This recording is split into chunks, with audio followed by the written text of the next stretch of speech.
Welcome to episode 2 of People Behind the Projects, a series designed to highlight public officers for their diligence, dedication, and invaluable contributions towards the productivity of the public service. In People Behind the Projects, we place emphasis on the officers who toil behind the scenes to ensure that projects, programs, and public services are effectively delivered. Our first episode featured the staff of the Adult Education Division and their contribution to lifelong learning during this pandemic. In this new episode, we feature some of the officers of the Dominica Meteorological Services, Mrs. Janelle Garraway Macpherson, Mrs. Farah Rock Carrere, Mrs. Annie Carrett Joseph, and Mr. Marshall Alexander. In this time of increased focus on climate change and changing weather patterns, we showcase a group of public officers who are on the front line of climate resilience. Join me as we highlight these officers. My name is Annie Carrett Joseph, and I am the climatological personnel at the Dominica Meteorological Service. I have been employed here for the past 13 years. Okay, so our main mandate here at the office is to provide basic weather observation for aviation purposes. So we would do an observation every hour on the hour, and we would provide this information to tower, and we also transmit those out to the wider world. Things that I basically enjoy here would be going out and meeting of people like the farmers, you know, the fishermen. You also meet school children. Apart from the main mandate, which is observation, I also specialize in applied meteorology. And this is basically where you would dissect from just weather and move into how do you apply weather and climate information to various sectors. Another aspect here would be, you know, when you have, for instance, a hurricane system would be coming, and then you become some of the most popular people on the island. People actually knowing who you are. So when they meet you, wherever they meet you, it's like you're always at work. So, you know, they ask what the weather like for today, or what we expect, you know, I hear the hurricane coming, or what is it really coming, and those kind of a thing. So it allows people to interact with you on a day-to-day basis, whether you're inside or outside. So you have to carry your crown all where you go. I am Farah Rock Carrere. I'm a mid-level meteorological technician specializing in instrument maintenance and repair. I am based at the Canefield Airport. However, my job takes me around the island where we have various stations. This is an automatic rain recorder. Our task is on a monthly basis to maintain and service the various instruments. That will include inspection, cleaning, and oiling where necessary. The rain falls into this funnel.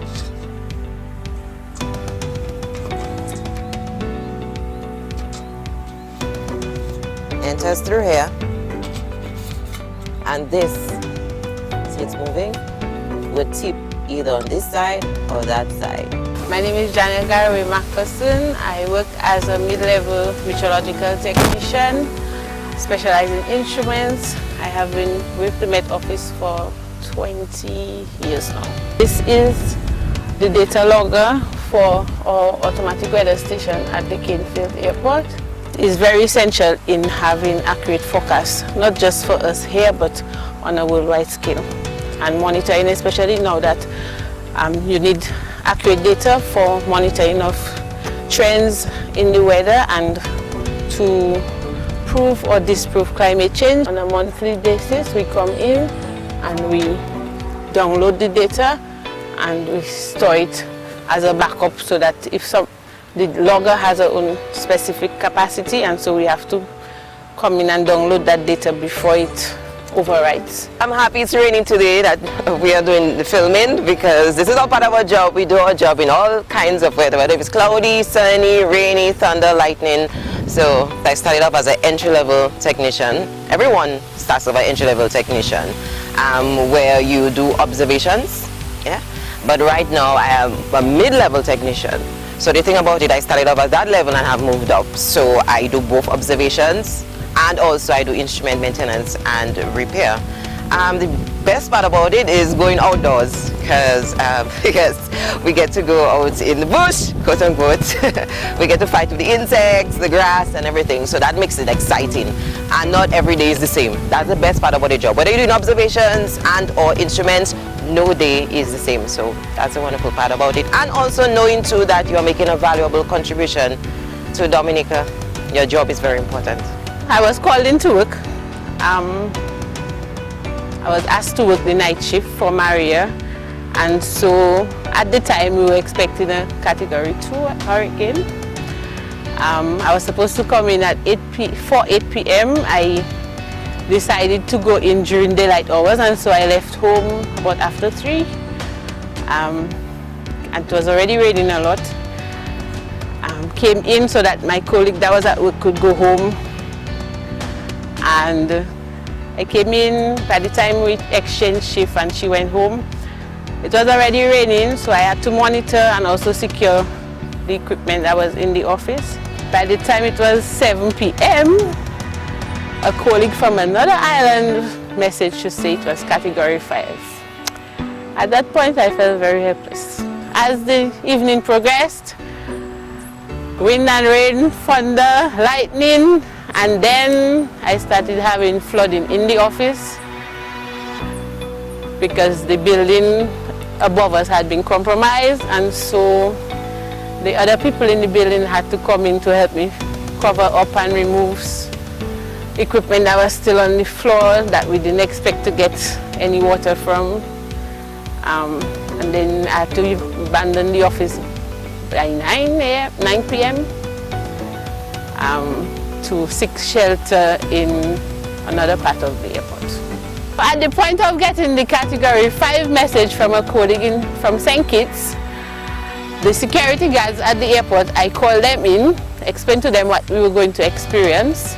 I told them to seek out those areas, put as many important stuff as they had to secure in that area, and so that ended up being 2 washrooms and another smaller area for security screening. And so that's where we spent the night. We had to leave home and go out to the outstations, and some of the sights we saw was heartbreaking.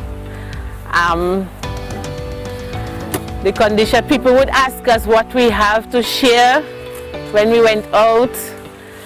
We also had to climb trees and do a lot of hiking and walking to get to our outstations to be able to retrieve the data from the stations.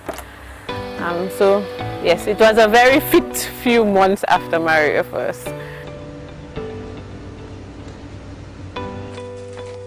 My name is Marshall Alexander. I'm the acting senior Met officer. Well, I've been employed at the Met Service from 1992. I've been the principal interface between the department and the users of its products and services.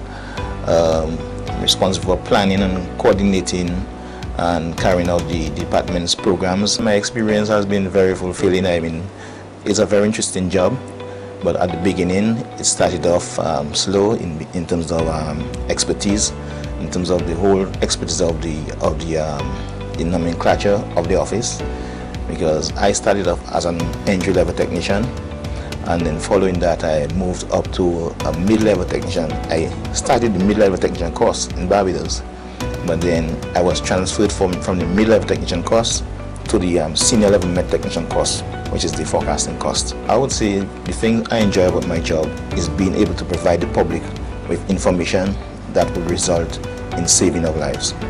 During the passage of Maria, I was at ODM because based on protocol, the SMO would be located at the EOC at ODM. So all the highest level of warning was already out, and it was just a matter of providing information and monitoring in terms of the progress of that system in terms of development. It happened that at 7:45 p.m. the system developed into a Category 5 hurricane, and then the information started going out and coming in terms of the impact, in terms of what is going on outside, in terms of flooding, getting listening to calls on the radio of Rosa River breaking its bank, and people on the East Coast, roofs getting blown off, etc. We get information from National Center showing the projected path, but during the impact of that system, Maria, we lost all communication. So we were no longer in touch with anybody. So we could not send out information and we could not receive information. Under the DVRP project, we have the construction of a new Met Office building and also the implementation of a network of weather stations around the island. Because in the past we've been having issues with what we call microclimates, where you have rainfall in certain areas and we don't have the exact information in terms of how much rainfall we had. So that weather station network will cover it will cover the distribution of rainfall in the area, and with that you can probably be able to find exactly where in Dominica you have maximum rainfall. I've had the opportunity to work in other countries where I was given offers, but I rather serve my country, and I think I feel very happy at home, serving my people.